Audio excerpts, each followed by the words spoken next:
Good morning dear student, कैसे हैं आप सब। स्वागत है आपका अपने YouTube channel GS with Ashok छोटा में। तो शानदार होंगे, जानदार होंगे, बेहतरीन होंगे बच्चों, और बेहतरीन तरीके से आप सब लोगों की बच्चों तैयारी चल रही होगी। तो स्वागत है। और अपना जो सेशन चल रहा है बच्चों, सुपर 30 के बैच में आप सभी बच्चों का स्वागत है। और खूब सारा बढ़िया रिस्पांस रह रहा है बच्चों का, लेकिन थोड़ी सी एक कमी ये रह रही है कि आप क्लास को लाइक नहीं कर रहे और आप क्लास के ऊपर कमेंट नहीं कर रहे। तो जितने बच्चे लगाते हैं बच्चों, मैंने पहले भी कहा था, सारे के सारे सिलेक्टेड क्वेश्चंस है। तो आप लोगों को कमेंट भी करना चाहिए, आप लोगों को क्या करना चाहिए बच्चों, क्लास को लाइक भी करना चाहिए। तो आज जो सेशन है अपना, आज सेशन नंबर 3 रहने वाला है। सेशन नंबर 3 यानी कंप्लीट अपन 30 क्लासें लगाएंगे बच्चों। इस 30 क्लासों के अंदर आज की जो अपनी क्लास है सुपर 30 के बैच के अंदर स्टैटिक जीके का जो अपनी एक सीरीज चल रही है बच्चों, जिसमें प्रत्येक दिन टॉप 10 क्वेश्चन मैं आपके लिए लेके आता हूं। ये question SSC, Delhi police, railway और इसके अलावा बच्चों एनटीपीसी के लिए बड़े रामबाण आपके लिए साबित होने वाले हैं। तो शुरुआत करते हैं आज की क्लास का और देखते हैं बच्चों आज की क्लास का जो क्वेश्चन नंबर 1 है वो क्वेश्चन नंबर 1 क्या पूछा गया। क्वेश्चन नंबर 1 में पूछा गया है, देखिए, बिरजू महाराज एक जाने माने नर्तक है। बताइए भैया, बिरजू महाराज से संबंधित एक क्वेश्चन पूछा जाता है बच्चों। इन्होंने कहा कि बिरजू महाराज एक जाने माने नर्तक है, भरतनाट्यम, कथक, मणिपुरी, सत्रिय, कहाँ के है बिरजू महाराज। तो ये बिरजू महाराज का संबंध जो है ये किससे संबंध हो गया, कथक से इनका क्या हो जाता है बच्चों, संबंध हो जाता है। छोटी छोटी बातें जो मैंने आपको पहले भी कहा था, एक बार फिर से मैं आपको रिवाइज करवाता हूं। सबसे पहले पूछा जाए, भारत के अंदर क्लासिकल डांस जो है, शास्त्रीय नृत्य, इनकी संख्या मिलती है अपने को 8। 8 भारत के अंदर क्लासिकल डांस है, जबकि एक भारत के अंदर अर्धशास्त्रीय नृत्य, अर्धशास्त्रीय नृत्य। और अर्धशास्त्रीय नृत्य भी कौन सा है बच्चों, अर्धशास्त्रीय नृत्य का नाम है छऊ, और यहीं पर मैं लिख देता हूं अर्धशास्त्रीय नृत्य है पश्चिम बंगाल का। क्लियर हुआ, बिल्कुल क्लियर। अब देखिए, भरतनाट्यम क्लासिकल डांस कहां का है, भरतनाट्यम क्लासिकल डांस है तमिलनाडु का, तमिलनाडु का। और सर्वाधिक अगर क्वेश्चन पूछे जाते हैं तो यहीं से पूछे जाते हैं कि भरतनाट्यम कहां का क्लासिकल डांस है, तमिलनाडु का। कथक कहां का क्लासिकल डांस हो गया, कथक है बच्चों उत्तर प्रदेश का।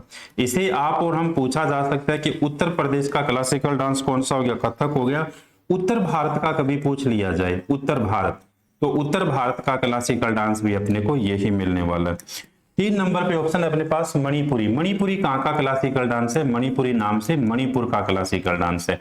और सत्रिया कहां का क्लासिकल डांस हो गया, सत्रिया हो गया असम का, असम का। अब देखिए और कौन कौन से क्वेश्चन बन सकते हैं। यहां से क्वेश्चन यहां से पूछा जा सकता है कि बताइए भारत के अंदर सबसे नवीनतम क्लासिकल डांस कौन सा है, नवीनतम, नवीनतम मतलब सबसे नया क्लासिकल डांस कौन सा हो गया, सत्रिया। और सत्रिया क्लासिकल डांस हो कहां का गया बच्चों, ये हो गया असम का हो गया। सबसे प्राचीन क्लासिकल डांस पूछा जाए, सबसे पुराना प्राचीन पूछा जाए तो सबसे प्राचीन का नाम कौन सा हो गया, भरतनाट्यम हो गया। दक्षिण भारत का कभी आपसे पूछ लिया जाए कि बताइए दक्षिण भारत का क्लासिकल डांस कौन सा है, तो दक्षिण भारत का भी कौन सा हो गया, भरतनाट्यम। अगर उत्तर भारत का पूछ लिया जाए कि उत्तर भारत का कौन सा है, तो उत्तर भारत का कौन सा हो गया, कथक हो जाता है।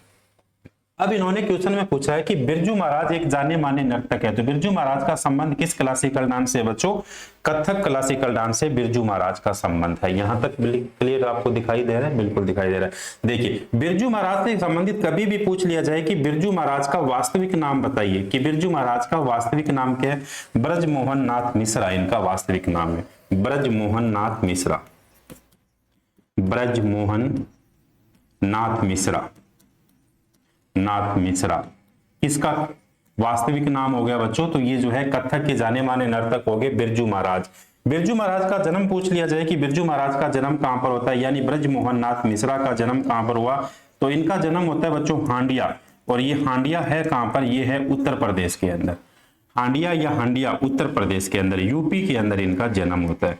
और आपको पता है कि कथक क्लासिकल डांस भी कहां का हो गया, यूपी क्लासिकल डांस का हो गया। अब पूछा जा सकता है कि आप बताइए कि ब्रजमोहन नाथ मिश्रा जो है या फिर ये जो बिरजू महाराज है, इन बिरजू महाराज का घराना कौन सा है, घराना, घराना पूछा जाए कौन सा है, तो घराने का नाम है लखनऊ घराना, लखनऊ घराना जो है इनका। इनके पिता का नाम क्या है, कभी पूछ लिया जाए कि बिरजू महाराज के पिता का नाम क्या है, अच्छन महाराज, अच्छन महाराज, अच्छन महाराज जो है इनके पिता का नाम है। अब पूछ लिया जाए कि अच्छन महाराज का संबंध भी किस क्लासिकल डांस से है, तो उनका क्लासिकल डांस किससे हो जाता है, कथक क्लासिकल डांस से उनका जो है बच्चों संबंध हो जाता है। इसके अलावा बिरजू महाराज को पूछा जाए कि संगीत नाटक अकादमी पुरस्कार, कई बार पूछा गया है, संगीत नाटक अकादमी पुरस्कार कब मिलता है बिरजू महाराज को, संगीत नाटक अकादमी पुरस्कार, ये इन्हें पुरस्कार मिलता है 1964 के अंदर, 1964 के अंदर इन्हें पुरस्कार मिलता है। एक पुरस्कार का नाम है बच्चों कालिदास सम्मान पुरस्कार, कालिदास सम्मान पुरस्कार,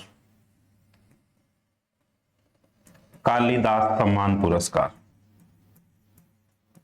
कालिदास सम्मान पुरस्कार, ये इन्हें मिलता है 1987 के अंदर, 1987 के अंदर। फिर पूछा जा सकता है पद्म विभूषण पुरस्कार इन्हें कब मिलता है, पद्म विभूषण, ये कई बार एग्जाम्स के अंदर पूछा गया है, पद्म विभूषण पुरस्कार इन्हें कब मिलता है, तो ये मिला 1986 के अंदर, 1986 के अंदर इन्हें ये पुरस्कार मिलता है। देखो कितने सारे पुरस्कार है, सबसे ज्यादा अगर पुरस्कार पूछा गया है तो पिछले जो जीडी का पेपर हुआ था उसमें संगीत नाटक अकादमी पुरस्कार पूछे गए थे, तो बिरजू महाराज को संगीत नाटक अकादमी पुरस्कार मिलता है बच्चों 1964 1964 के अंदर मिलता है। जबकि कालिदास सम्मान पुरस्कार किस सरकार के द्वारा दिया जाता है, तो ये दिया जाता है मध्य प्रदेश सरकार के द्वारा, एमपी सरकार के द्वारा, मध्य प्रदेश सरकार के द्वारा। और मध्य प्रदेश के मुख्यमंत्री कौन है, मोहन यादव, मोहन यादव, ये मुख्यमंत्री है, कहां के, ये मुख्यमंत्री है बच्चों मध्य प्रदेश के मुख्यमंत्री है। इसके अलावा देखिए पद्म विभूषण पुरस्कार, पद्म विभूषण पुरस्कार कौन सा पुरस्कार हो गया, सबसे पहला भारत रत्न हो गया, भारत रत्न के बाद में कौन सा हो गया, पद्म विभूषण पुरस्कार। तो यह भारत का दूसरा सबसे बड़ा सम्मान नागरिक पुरस्कार है, दूसरा सबसे बड़ा सम्मान नागरिक पुरस्कार है, सबसे बड़ा सम्मान नागरिक पुरस्कार है,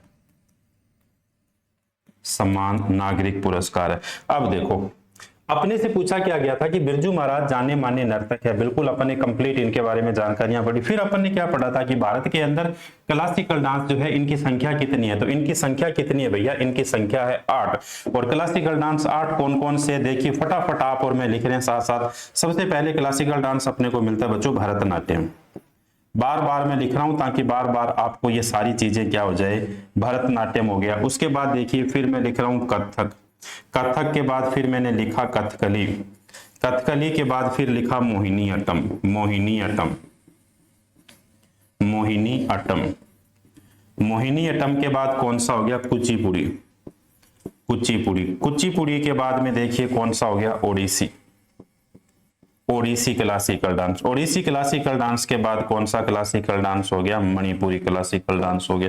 तो कितने क्लासिकल डांस हो गए, देखिए 1 2 3 4 5 6 7 और 1 8, 8 क्लासिकल डांस हो गए। अब कहाँ कहाँ के क्लासिकल डांस हो गए, भरतनाट्यम क्लासिकल डांस कहाँ का है, दक्षिण भारत का, तमिलनाडु का, कथक कहाँ का हो गया, उत्तर प्रदेश का, कथकली कहाँ का हो गया, केरल का हो गया, मोहिनी अट्टम भी कहाँ का हो गया, केरल का हो गया, कुचिपुड़ी क्लासिकल डांस आंध्र प्रदेश का है, ओडिसी ओडिशा का है, और इसके अलावा कौन सा हो गया, मणिपुरी। एक और क्लासिकल डांस रह गया जिसका नाम क्या है बच्चों, सत्रिया क्लासिकल डांस। ये कहाँ का क्लासिकल डांस है, उत्तर प्रदेश यानी यूपी का क्लासिकल डांस है। अब देखिए कोई भी चीज है अगर आपको याद नहीं रहती तो आप उसे बार बार रिपीट करिए, बार बार रिपीट करते हो तो वो सारी चीजें आपके जहन में चली जाती है, और जहन में अगर चली जाती है तो कोई भी पेपर होगा आपका तो कहीं पर भी आपका स्टैटिक जीके अगर पूछा जाना है तो ध्यान रखिए इस बात का, बिरजू महाराज यानी क्लासिकल डांस, भरतनाट्यम हो, कोई भी क्लासिकल डांस हो 8, वहां से निश्चित तौर पे क्वेश्चन बच्चों पूछे जाने की पूरी क्या रहती है, संभावना रहती है। तो बहुत बढ़िया से आप इसका स्क्रीनशॉट लीजिए, फिर अपन चलते हैं नेक्स्ट क्वेश्चन की ओर।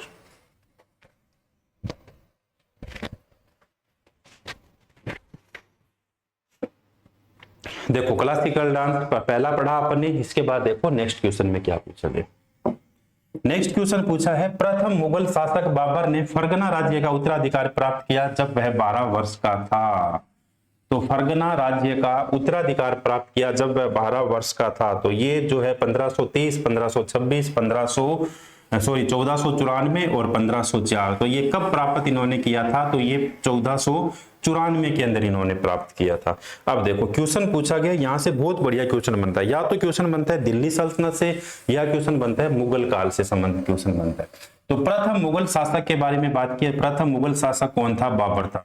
अब देखो कुछ बातें आपको विशेष तरीके से नोट रखनी है, कौन कौन सी नोट रखनी है। सबसे पहले तो मुगल काल, मुगल काल जो है, मुगल अंपायर जो है, ये भारत के अंदर चलता है बच्चों 1526 से लेके 1707 ईस्वी तक। अगर कोई भारत के अंदर दिल्ली पे सत्ता या सिंहासन के ऊपर अगर कोई सत्तारूढ़ रहता है तो वो कौन से रहते हैं? मुगल काल रहते हैं, यानी मुगल रहते हैं।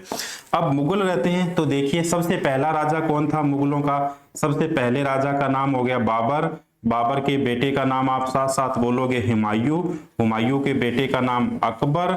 अकबर के बेटे का नाम जहांगीर, और जहांगीर के बेटे का नाम शाहजहां, और शाहजहां के बेटे का नाम क्या हो गया भैया? शाहजहां के बेटे का नाम हो गया औरंगजेब। औरंगजेब, ये लीजिए, ये जो है मुगल काल था पूरा का पूरा। बाबर, हुमायूं, अकबर, जहांगीर, शाहजहां, औरंगजेब। अब इनका कई बार शासनकाल पूछ लिया जाता है सीधा सीधा। शासनकाल देखिए 1526 के अंदर पानीपत का युद्ध हुआ, तो 1526 से 1530 तक बाबर था। 2 नंबर पे है हुमायूं। हुमायूं देखिए 1530 से लेके 1556 लिख रहा हूं मैं, 55 लिख रहा हूं, बीच में शेरशाह सूरी भी थे। अकबर का कार्यकाल 1555-56 से लेके 1605, ये तो जरूरी पूछा जाता है। 1605 से लेके 1628 तक ये होते हैं कौन? जहांगीर। और फिर आता है शाहजहां 1628 से लेके 1658, और फिर अंतिम राजा आते हैं औरंगजेब 1658 से लेके 1707 तक। अगर कोई शासन काल कर रहा था तो वो कौन था बच्चों? औरंगजेब था। तो ये मुगलों का पहला राजा हो गया बाबर, और मुगलों का अंतिम राजा कौन हो गया? औरंगजेब। ये पूरी की पूरी एक चेन या पूरे के पूरे क्या थे? शासक थे, जिन्होंने कहां पर राज किया था? हिंदुस्तान के ऊपर राज किया था। अब इनके द्वारा पूछा गया बच्चों, उत्तराधिकारी प्राप्त किया था जब वह कौन था? तो बाबर। बाबर, बाबर का कई बार देखिए मुगलों का वास्तविक संस्थापक अगर पूछा जाए कि मुगलों का वास्तविक संस्थापक कौन था, तो मुगलों का वास्तविक संस्थापक था बाबर। बाबर का कभी पूछा जाए वास्तविक नाम क्या था, तो जहीरुद्दीन मोहम्मद बाबर। जहीरुद्दीन, जहीरुद्दीन मोहम्मद बाबर। मोहम्मद बाबर। बाबर का जन्म होता है 1483 ईस्वी को भैया, 1483 ईस्वी को फरगना के अंदर जन्म हुआ। 1483 कहां पर हुआ? फरगना के अंदर इनका जन्म होता है। और 12 वर्ष की अल्प आयु के अंदर ये क्या कहां पर बैठ गया था? गद्दी पर बैठ गया था। 12 वर्ष की अल्प आयु के अंदर ये फरगना की गद्दी पर बैठ गया था। फरगना की गद्दी पर बैठ गया था। और 1530 के अंदर देखिए अकबर की बाबर की क्या हो जाती है बच्चों? मृत्यु हो जाती है। 4 युद्ध ऐसे थे बाबर के जिन युद्धों से संबंधित क्वेश्चंस पूछे जाते हैं एसएससी के अंदर। अब देखिए पहला युद्ध है 1526 के अंदर पानीपत का युद्ध। तो 1526 के अंदर तो बाबर क्या पिलाता है? पानी पिलाता है। पानी पिलाता है, इसका मतलब युद्ध कौन सा हो गया? पानीपत का युद्ध। 1526 में बाबर जो है पानीपत के युद्ध में पानी पिलाता है। पानी पीकर बाबर खाना खाता है। तो दूसरा युद्ध कौन सा हो गया? क्या खाता है? खाना खाता है। तो ये युद्ध कौन सा हो गया? खानवा का युद्ध हो गया। खानवा का युद्ध हो गया। खाना खाकर बाबर चाय पीता है। देखिए खाना खाकर बाबर क्या करता है? चाय पीता है। तो 1528 के अंदर कौन सा युद्ध हो गया? चंदेरी का युद्ध हो गया। चंदेरी का युद्ध हो गया। और खाना खाकर बाबर क्या करता है? घर चला जाता है। तो ये 1529-30 के अंदर कौन सा युद्ध हो गया? घर चला जाता है। तो घाघरा का युद्ध हो गया। और घर जाकर बाबर क्या करता है बच्चों? आराम करता है। तो किस बाग के अंदर बाबर को दफना दिया गया था? तो आराम बाग के अंदर बाबर को दफना दिया गया था। तो ये लीजिए एक साथ आपके कवर हुए। देखिए सबसे पहले पानीपत के युद्ध में बाबर पानी पिलाता है। पानीपत का युद्ध। पानी पीकर बाबर खाना खाता है। खानवा का युद्ध। खाना खाकर बाबर चाय पीता है। चंदेरी का युद्ध। चाय पीकर बाबर घर चला जाता है। घाघरा का युद्ध। और घर जाकर बाबर आराम करता है। तो आराम बाग के अंदर बाबर को क्या कर दिया गया था बच्चों? दफना दिया गया था। तो ये कई बार क्वेश्चन पूछे जाते हैं बाबर के बारे में, हुमायूं के बारे में, अकबर के बारे में, जहांगीर के बारे में, शाहजहां के बारे में, औरंगजेब के बारे में। और एक बार जो है पूछा गया था कि अकबर का कार्यकाल कब से कब तक है? तो अकबर का कार्यकाल 1555-56 से लेके 1605 तक बच्चों इनका क्या रहता है? कार्यकाल रहता है। और 1530 के अंदर ही बाबर की मृत्यु हो गई थी। कहां पर? आगरा के अंदर बाबर की मृत्यु हो गई थी। आगरा के आराम बाग में बाबर को दफना दिया गया था। और उसके बाद बाबर को जो है उसकी विधवा बेगम के द्वारा जो है उसे काबुल के अंदर दफनाया गया था। तो मुगलों का पहला शासक कौन हो जाता है? बाबर हो जाता है। क्वेश्चन नंबर 2 का सही ऑप्शन हो गया 1594। अगला क्वेश्चन देखिए, बहुत बढ़िया क्वेश्चन है। स्क्रीन पे दिखाई दे रहा है, सभी बच्चों को नहीं दिखाई दे रहा। अगर नहीं दिखाई दे रहा तो इसे अपन थोड़ा सा सही करते हैं। बिल्कुल अब दिखाई दे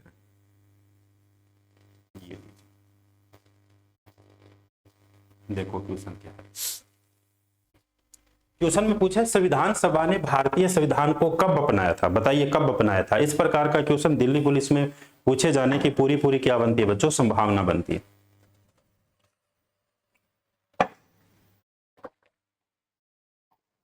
पूछा गया है संविधान सभा ने भारतीय संविधान को कब अपनाया था, तो कब अपनाया था ये बात अलग है, संविधान कब बना था ये बात अलग है, इसके अलावा संविधान पूर्ण रूप से कब लागू किया गया था ये अलग बात है। तो 26 नवंबर 1949, 10 जनवरी 1950, 15 अगस्त 1948 और 24 जनवरी 1946 को। तो बताइए कब अपनाया गया था। तो भारतीय संविधान को संविधान सभा के द्वारा अपनाया गया था 26 नवंबर 1949 को अपनाया गया था। अब देखिए सीधी बातें कुछ। सबसे पहले पूछा जाता है भारत का संविधान जो है ये बनकर कब तैयार हुआ, भारत का संविधान बनकर तैयार कब होता है। तो संविधान बनकर तैयार हुआ बच्चों 26 नवंबर 1949 को, 26 नवंबर 1949 को संविधान बनकर तैयार हो गया था। जब संविधान बनकर 26 नवंबर 1949 को तैयार हो गया था तो इसी 26 नवंबर के दिन भारत के संविधान को आंशिक रूप से लागू कर दिया गया था। आंशिक का मतलब कुछ जो है इसका पार्ट लागू कर दिया गया था, आंशिक रूप से लागू किया। जब आंशिक रूप से लागू कर दिया तो कितने आर्टिकल लागू कर दिए गए थे, आंशिक रूप से लागू कर दिया गया तो कितने आर्टिकल लागू कर दिए गए थे, तो 15 + 1 16 आर्टिकल उस दिन क्या कर दिए गए थे, लागू कर दिए गए थे। ये तो बात हुई किसकी, 26 नवंबर 1949 को। अब देखिए 26 नवंबर 1949 को संविधान बनकर तैयार हुआ तो 26 नवंबर के दिन को कौन सा दिवस मनाया जाता है, 26 नवंबर के दिन को संविधान दिवस मनाया जाता है, कॉन्स्टिट्यूशन डे, संविधान दिवस मनाया जाता है 26 नवंबर को। अब जो है एक क्वेश्चन और पूछा गया था कि संविधान हत्या दिवस, पूछा जाने की संभावना है कि संविधान हत्या दिवस कब मनाया जाता है। संविधान दिवस तो 26 नवंबर हो गया, संविधान हत्या दिवस ये कब मनाया जाता है या कब मनाया जाएगा आगे से, 2024 से इसकी शुरुआत हुई थी, ये मनाया जाएगा 25 जून को, 25 जून, 25 जून को मनाया जाएगा। इसकी शुरुआत पूछा जाए कब से होती है, तो 2024 से इसकी शुरुआत की गई थी देश के गृह मंत्री अमित शाह और देश के प्रधानमंत्री नरेंद्र मोदी जी के द्वारा शुरुआत कर दी गई थी। अब अपना क्वेश्चन बनता है कि संविधान पूर्ण रूप से कब लागू किया गया, भारत का जो संविधान है इस संविधान को पूर्ण रूप से कब लागू किया गया, पूर्ण मतलब पूरा का पूरा कब लागू किया गया था। पूर्ण रूप से लागू किया गया बच्चों 26 जनवरी 1950 को, 26 जनवरी 1950 को, 26 जनवरी 1950 को संविधान जब पूर्ण रूप से लागू किया गया तो पूर्ण रूप से क्या क्या व्यवस्थाएं उस दिन कर दी गई थी।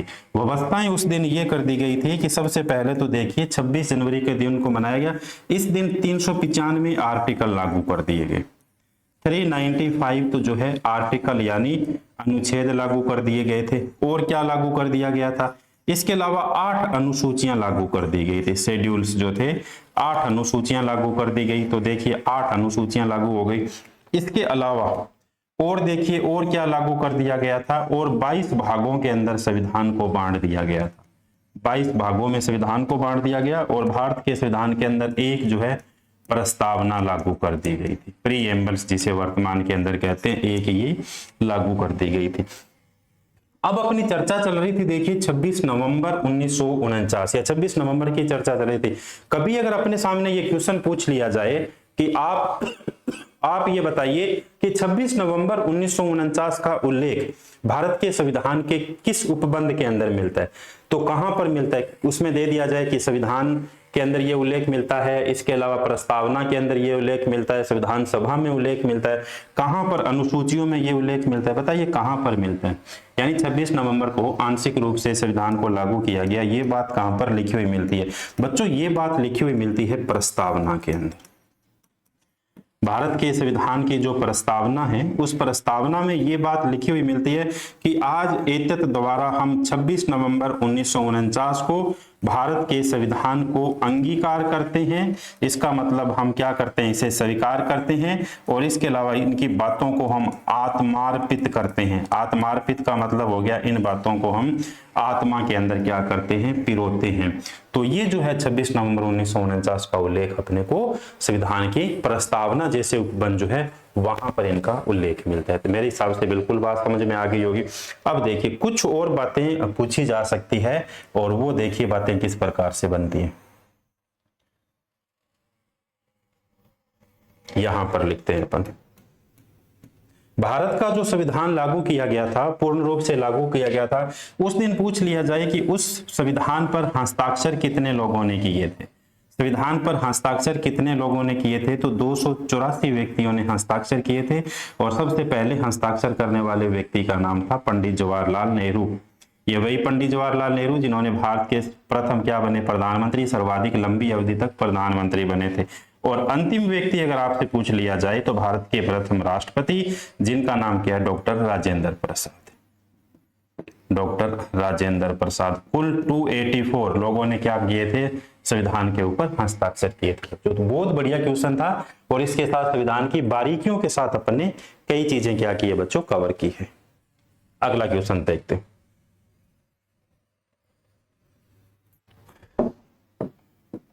अगला क्वेश्चन है, गोपिका वर्मा एक शास्त्रीय नर्तकी है। गोपिका वर्मा बताइए, मणिपुरी, कथक, मोहिनीअट्टम और कुचिपुड़ी। तो गोपिका वर्मा जो है किससे संबंधित है, गोपिका वर्मा है बच्चों संबंधित किससे, मोहिनीअट्टम से संबंधित। अब बताइए मोहिनीअट्टम कहाँ का क्लासिकल डांस है। सबसे पहले तो ये देखिए मोहिनीअट्टम। सबसे पहला है बच्चों मणिपुरी। मणिपुरी कहाँ का क्लासिकल डांस है, मणिपुरी है मणिपुर का, मणिपुर का। इसी क्लासिकल डांस को जोगई अथवा चोलम के नाम से जाना जाता है। कभी आपसे पूछ लिया जाए कि जोगई या जोगाई और चोलम के नाम से किसे जाना जाता है, तो जोगई और चोलम के नाम से मणिपुरी क्लासिकल डांस को जाना जाता है। फिर एक क्वेश्चन पूछा जाता है कि वह कौन सा क्लासिकल डांस है जिसके नर्तक जो है अंतर्मुखी ध्यान में रहते हैं। तो मणिपुरी क्लासिकल डांस के जो है अंतर्मुखी ध्यान के अंदर रहते हैं कौन, नर्तक है, और इसके अलावा किसी से भी आंखें नहीं मिलाते। जब ये नृत्य करते हैं तो किसी से भी आंखें नहीं मिलाते, आंखें नहीं मिलाते, मतलब अंतर्मुखी ध्यान के अंदर रहते हैं। एक यहाँ से बहुत बढ़िया क्वेश्चन बनता है कि झावेरी बहनों का संबंध किससे, झावेरी बहनें, झावेरी बहनें, नैना झावेरी, सुवर्णा झावेरी और दर्शना झावेरी। तीनों में आपके सामने लिख रहा हूं, नैना झावेरी, दर्शना झावेरी, नैना झावेरी, दर्शना झावेरी, और कौन सी हो गई भैया, नैना, दर्शना, एक और लिख लेना आप, तीन बहनें। ये तो हो गया मणिपुरी। कहाँ का हो गया, मणिपुर। ये 2 नंबर ऑप्शन है अपने, ये कौन सा हो गया, कथक। कथक कहाँ का क्लासिकल डांस है, कथक है उत्तर भारत का क्लासिकल डांस। उत्तर भारत का क्लासिकल डांस कथक हो गया। फिर अपने से पूछ लिया जाए कि उत्तर प्रदेश का क्लासिकल डांस बताइए, कथक हो गया। उत्तर प्रदेश का क्लासिकल डांस कथक हो गया। और बताइए इसके बारे में कहते हैं, इसके अलावा जो है बिरजू महाराज का संबंध बहुत बार पूछा जाता है, लच्छू महाराज का संबंध, अच्छन महाराज का संबंध, अच्छन महाराज का संबंध, शोभना नारायण का संबंध, शोभना नारायण, शोभना नारायण का संबंध। कथक का शाब्दिक अर्थ होता है बच्चों कथा को कहने वाला। कभी पूछ लिया जाए कि कथक का शाब्दिक अर्थ बताइए, तो कथक का शाब्दिक अर्थ बनता है कथा को कहने वाला, कथा को कहने वाला। तो ये कौन सा हो गया, कथक क्लासिकल डांस हो गया। फिर अपने लिए आता है मोहिनीअट्टम। मोहिनीअट्टम क्लासिकल डांस है केरल का। देखिए क्वेश्चन बनता है किस प्रकार से कि वह कौन सा स्टेट है जिसके 2 क्लासिकल डांस है। तो केरल ऐसा स्टेट है जिसके 2 क्लासिकल डांस है। एक का नाम तो हो गया मोहिनीअट्टम, मोहिनीअट्टम, और दूसरा कौन सा हो गया, दूसरा हो जाता है बच्चों कथकली। कथक तो देखिए यूपी का है, लेकिन कथकली कहाँ का क्लासिकल डांस है, ये हो गया अपने केरल का क्लासिकल डांस हो गया। भगवान विष्णु के मोहिनी रूप से अंदर, मोहिनी देखिए, मोहिनीअट्टम का अर्थ क्या होता है, मोहिनी का शाब्दिक अर्थ होता है सुंदर स्त्री। मोहिनी का शाब्दिक अर्थ होता है सुंदर स्त्री, सुंदर स्त्री। और इसके अलावा देखिए अट्टम का अर्थ होता है कौन सा, नृत्य, नृत्य। तो ये कई बार पूछ लिया जा सकता है कि मोहिनीअट्टम का शाब्दिक अर्थ बताइए। तो मोहिनीअट्टम का शाब्दिक अर्थ है, मोहिनी का मतलब होता है सुंदर स्त्री, और अट्टम का अर्थ क्या होता है बच्चों, अट्टम का अर्थ होता है नृत्य। इसके अलावा जो कौन से तत्व को प्रभावित करता है, ये कौन सा मोहिनीअट्टम, वायु तत्व को, वायु तत्व को। अब एक क्लासिकल डांस और कौन सा, कुचिपुड़ी। कुचिपुड़ी कहाँ का क्लासिकल डांस, देखिए कच्ची पुड़िया वही खाते हैं जो लोग अंधे होते हैं, तो ये कहाँ का क्लासिकल डांस है, आंध्र प्रदेश का, आंध्र प्रदेश का क्लासिकल डांस, ये लीजिए। तो ये बहुत बढ़िया क्वेश्चन था, किससे संबंधित। अभी थोड़ी देर पहले अपन ने चर्चा की थी, भारत के अंदर क्लासिकल डांस की संख्या 8 है। एक अर्धशास्त्रीय नृत्य है, अर्धशास्त्रीय नृत्य जो जिसका नाम क्या है, छऊ हो गया। भगवान विष्णु के स्त्री रूप को कौन सा क्लासिकल डांस हो गया, तो भगवान विष्णु के स्त्री रूप को समर्पित कौन सा क्लासिकल डांस है, मोहिनीअट्टम क्लासिकल डांस है। अगला क्वेश्चन देखिए, अगला क्वेश्चन है विधान चंद राय पुरस्कार किस विषय में दिया जाता है, बताइए किस विषय के अंदर दिया जाता है। विधान चंद राय पुरस्कार किस विषय के अंदर दिया जाता है, किस क्षेत्र के अंदर प्रदान किया जाता है। तो सबसे पहले देखिए, कानून के अंदर, खेल के अंदर, दवा के अंदर, वास्तुकला के अंदर। कई बार मैं आपको बता चुका हूं, देखिए फिर भी एक बार मैं आपके सामने लिख रहा हूं कुछ बातें, 10 बातें। दुनिया का सबसे बड़ा पुरस्कार तो है नोबेल पुरस्कार, नोबेल पुरस्कार। एशिया का नोबेल पूछा जाए किसे कहा जाता है, रेमन मैग्सेसे पुरस्कार को, रेमन मैग्सेसे पुरस्कार को, रेमन मैग्सेसे पुरस्कार को। ब्रिटेन का सबसे बड़ा पुरस्कार, वैसे ब्रिटेन, वैसे बुकर पुरस्कार, ब्रिटेन का सबसे बड़ा पुरस्कार बुकर पुरस्कार, बुकर पुरस्कार। भारत का सबसे बड़ा नागरिक सम्मान पुरस्कार कौन सा, भारत रत्न, भारत रत्न, भारत रत्न हो गया। इसके अलावा फिल्म जगत का दुनिया का सबसे बड़ा पुरस्कार कौन सा हो गया, ऑस्कर पुरस्कार। सबसे पहले भानु अथैया को दिया गया था ऑस्कर पुरस्कार। भारत का फिल्म जगत का सबसे बड़ा पुरस्कार दादा साहेब फाल्के पुरस्कार, दादा साहेब फाल्के पुरस्कार, पुरस्कार। खेल जगत में दिया जाने वाला सबसे बड़ा पुरस्कार, खेल जगत में दिया जाने वाला सबसे बड़ा पुरस्कार कौन सा, अर्जुन पुरस्कार, अर्जुन पुरस्कार। इसके अलावा दवा के क्षेत्र में या मेडिसिन के क्षेत्र में दिया जाने वाला सबसे बड़ा पुरस्कार कौन सा हो गया, विधान चंद राय पुरस्कार, विधान चंद राय पुरस्कार।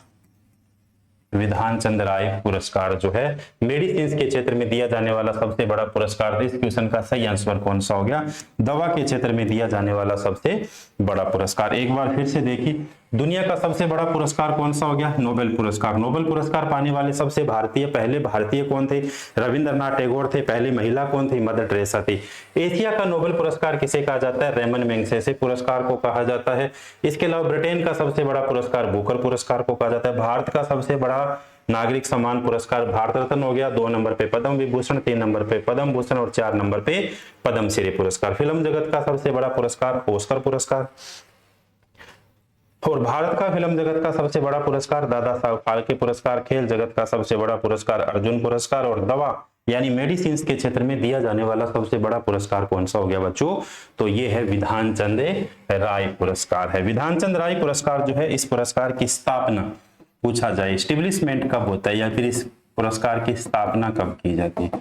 विधान चंद राय पुरस्कार की स्थापना की जाती है 1962 के अंदर, 1962 के अंदर। किसकी स्मृति के अंदर, या कब प्रदान किया जाता है, तो ये पुरस्कार प्रदान किया जाता है 1 जुलाई को। 1 जुलाई को ये पुरस्कार प्रदान किया जाता है। 1 जुलाई को कौन सा दिवस मनाया जाता है, चिकित्सक डे मनाया जाता है, चिकित्सक डे, चिकित्सक डे मनाया जाता है। इसके अलावा याद करिए 1 जुलाई को और कौन सा दिवस मनाया जाता है, 1 जुलाई को इसके अलावा और कौन सा दिवस मनाया जाता है। इसके अलावा गुड्स एंड सर्विस टैक्स यानी कौन सा दिवस हो गया, वस्तु एवं सेवा कर दिवस, जीएसटी दिवस लिख सकते हो, वस्तु एवं सेवा कर दिवस। अगर ये याद नहीं रहे तो सीधा याद रखिए जीएसटी दिवस मनाया जाता है। ये जो पुरस्कार है, कौन सा पुरस्कार, विधान चंद्र राय पुरस्कार जो है बच्चों, विधान चंद्र राय पुरस्कार किसके द्वारा प्रदान किया जाता है? तो मेडिसिन काउंसिल ऑफ इंडिया के द्वारा, भारतीय आयुर्विज्ञान संस्था के द्वारा यह पुरस्कार प्रदान किया जाता है। और खुद जो विधान चंद्र राय थे, इन्हें भारत का सबसे बड़ा पुरस्कार, विधान चंद्र राय को भारत का सबसे बड़ा पुरस्कार भारत रत्न 1961 में दिया गया था। भारत रत्न कब प्रदान किया गया? 1961, 1961 के अंदर जो है बच्चों इन्हें प्रदान किया गया था। और वो भी कौन सा पुरस्कार था? तो ये था भारत रत्न पुरस्कार। इस पुरस्कार के अंदर पूछा जाए कितनी राशि प्रदान की जाती है, किस पुरस्कार में? विधान चंद्र राय पुरस्कार के अंदर। तो ये 5 श्रेणियों के अंदर पुरस्कार दिया जाता है। 5 लाख रुपए की इसमें क्या की जाती है बच्चों? राशि प्रदान की जाती है। तो ये आज के क्वेश्चन थे, जिन क्वेश्चंस को अपन बहुत विस्तार से पढ़ा। सबसे पहले बिरजू महाराज को पढ़ा, फिर प्रथम शासक बाबर को पढ़ा, फिर संविधान सभा को पढ़ा, फिर गोपिका वर्मा को पढ़ा, विधान चंद्र राय को पढ़ा। तो ये बढ़िया बढ़िया क्वेश्चन थे बच्चों। और मेरे हिसाब से जो है एक क्वेश्चन के साथ अपन कंप्लीट 10 क्वेश्चंस, कोई भी प्रश्न, ये देखिए लास्ट वाला क्वेश्चन था, इसमें भी 1 2 3 4 5 6 7 8 और 2 10 बातें आपको मैंने बताई। तो जो भी क्वेश्चन मैंने लिए ये है बच्चों सुपर 30 या फिर टॉप 10 क्वेश्चन है। इन टॉप 10 क्वेश्चन के अंदर लगभग आपके सामने 50 से 60 क्वेश्चन मैं आपके लिए क्या करता हूँ? कवर करता हूँ। अब आपको क्या करना है? बहुत बढ़िया कॉपी लगानी है। 20 रुपए वाली आप बहुत बढ़िया नॉर्मल सी कॉपी लगा लीजिए। उस कॉपी के अंदर साथ साथ आप क्या करते जाइए? नोट करते जाइए। और ऑफलाइन वाले बच्चे सारे के सारे जो थे, पहले जैसे प्रभात बैच जो अपने शुरू किया था उसकी कॉपी लगाई थी, उसी प्रकार से सुपर 30 की आप कॉपी लगाइए। और ये कॉपी तब आपके लिए रामबाण साबित होगी जब आप पेपर दे के आओगे। तो जैसे ही दिल्ली पुलिस का पेपर होगा, एक बार आपने अब पढ़िए, फिर आपको क्लास लगाने की कोई आवश्यकता नहीं है। सीधी अपनी कॉपी उठाइए और कॉपी से आप उन चीजों को कवर करिए बच्चों। तो प्रत्येक दिन ये क्लास रह रही है, कोई भी इसमें गैप नहीं आने वाला है। 30 क्लासें हैं, 30 दिन के अंदर मैं आपके लिए कवर कर दूंगा बच्चों। तो सुपर 30 का ये 30 दिन का बैच रहेगा। और इसके साथ बहुत जल्द आपके लिए जो है एक नया सेशन, एक नई सीरीज लेके आने वाले हैं, जिसके अंदर में राज्य दर्शन, और राज्य दर्शन के अंदर लगभग एक स्टेट की अपन 100 बातें पढ़ेंगे, वैसी 100 बातें जो एग्जाम्स के अंदर सीधी सीधी पूछी जाती है। तो धन्यवाद बच्चों, मिलते हैं फिर से एक नए सेशन के साथ में।